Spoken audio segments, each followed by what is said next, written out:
Welcome to Know Your Money. I'm your host, Bronwyn Wayner. With me is Craig Finch, my business partner from Growth Financial Planning. Joining us today and every day is our sound engineer, Warren Grimsley. In our podcast, we will explore our relationship with money and how the psychology of it impacts our financial decisions, as everyone thinks about money differently. We will be presenting a variety of financial topics in an easy-to-understand way, which we hope will assist you in managing your money. Today's episode is Understand You to Understand Your Money. How is everybody doing today? Good, thank you, Bronwyn. Craig? Good, thank you, Warren. Nice to see you, Bronwyn. You guys too. Okay, awesome. In this episode, what we are going to explore is who you are and understanding that to understand your journey with money. So the best question that we have used in our practice when speaking to clients is, what is your first money memory? Now, this is basically, when you were little, what is the first thing that you can remember about money? Over to you, Craig. Sure, that goes back quite a while, Bronwyn. My best money memory, or my first money memory, was on holiday with my folks on a 3-week holiday down at the coast. And my dad gave me pocket money. And I had this money jingling in my pocket. And I felt like a little man, which I could go, and a free person. I could go to anywhere and I could buy something on my own terms. I didn't have to ask my parents for any money, or I could just walk into a little shop there and buy an ice cream, and I just had money in my pocket. So I think my first money memory was probably spending money, but the power that I felt that I had my own money, that I could go and spend it anywhere. Okay, awesome. And you, Warren?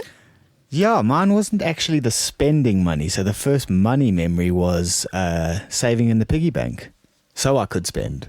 And I remember we would go into my mom and dad's room, me and my brother and my little sister, on a Sunday morning, and he would look at all his loose change and give it to us, and we would share it out and put it in our piggy banks. And so that was my first memory, was actually saving. Sure. Yeah. And you, Bronwyn, what was your So mine memory? was not about saving. I remember my dad used to sell the caps and flags at all of the rugby games, and he used to have all the vendors. And at the end of the game, he'd collect all of their money, obviously. And when we'd go home, he'd count it up on the bed. And after he had counted everything, I was allowed to jump on the bed and just kind of throw the money around. So mine is more of a spender, like way too much of a spender. And I think that is, there's 3 of us in this room, and 2 of us, our journey is spending, where yours is saving. It's interesting, isn't it? Yeah.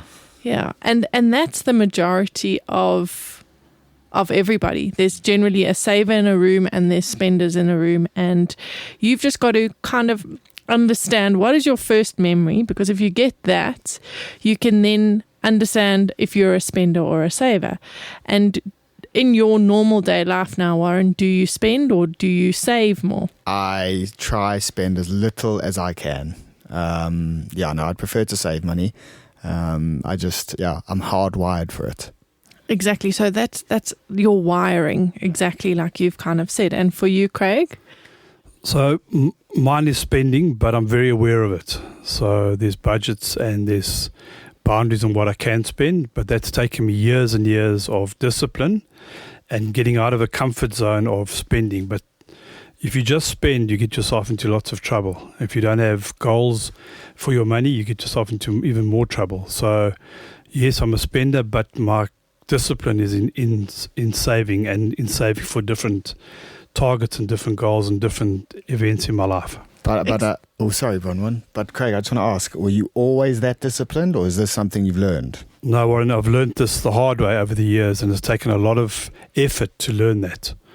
And a lot of analysing on where I'm spending my money, and to try and not spend it on things that are not going to be of value to me ultimately. You see, and this is the essence of what this podcast is, because you are a financial planner that is sitting here saying how you've had to learn these kind of lessons. And the point of this podcast is for everybody to understand that the two financial planners in the room have their memory as spending first. And now the only way that we're going to be better at it is by putting those boundaries in place and learning those disciplines.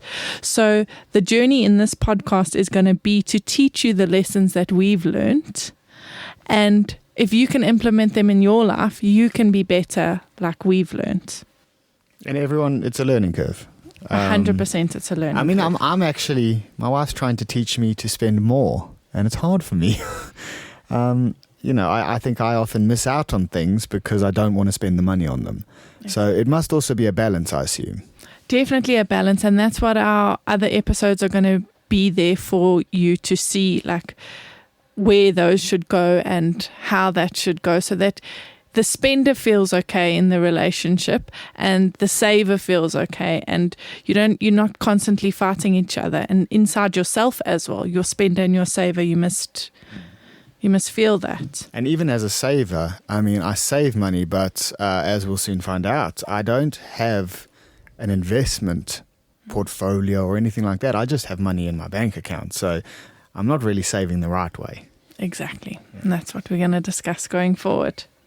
So the take home for this episode is to understand what your first memory was. Was it a spending or was it a savings? Thank you so much for listening, and we'll see you next time. Soon. Cheers, Craig. Cheers, Bronwyn. Cheers, Brian. Bye. Cheers, Warren. Thank you for listening.